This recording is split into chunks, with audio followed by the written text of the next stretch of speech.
মানিকগঞ্জে মেছোবাঘ আতঙ্কিত স্থানীয় বাসিন্দারা। সন্ধ্যা নামলেই কয়েকটি গ্রাম যেন পরিণত হয় আতঙ্কের জনপদে। জরুরি প্রয়োজন ছাড়া কেউ ঘরের বাইরে বের হচ্ছেন না।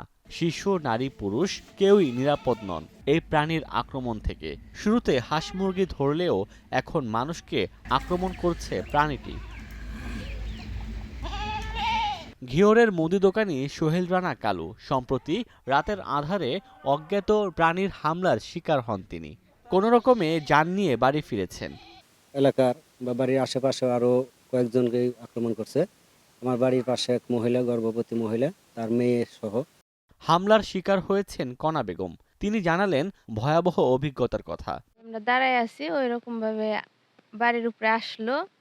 আমরা ভয় পাইনি, মনে করছি ওটা চলে যাব, কিন্তু ওটা চলে না যায় আমাকে উপরে আক্রমণ করছে।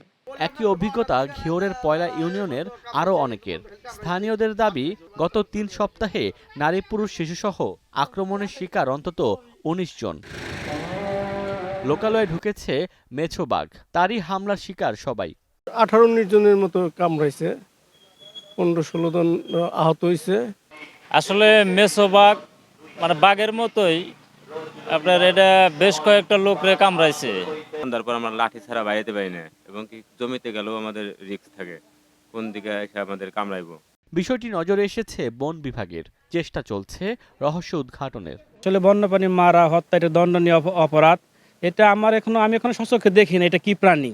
তো মানুষকে জানি কামড়াচ্ছে শোনা যাচ্ছে, তো মানুষ আতঙ্কিত হওয়ার কিছু কারণ নাই। ওকে সাবধানতার সহিত মানুষের চলাফেরা করতে হবে। তো মানুষজন সচেতন থাকে, আমাদেরকে খবর দেয়, তাৎক্ষণিক ব্যবস্থা নেব। রাতের চলাফেরায় সবাইকে সতর্ক থাকার পরামর্শ দিয়েছে বন বিভাগ। Desk report, star news.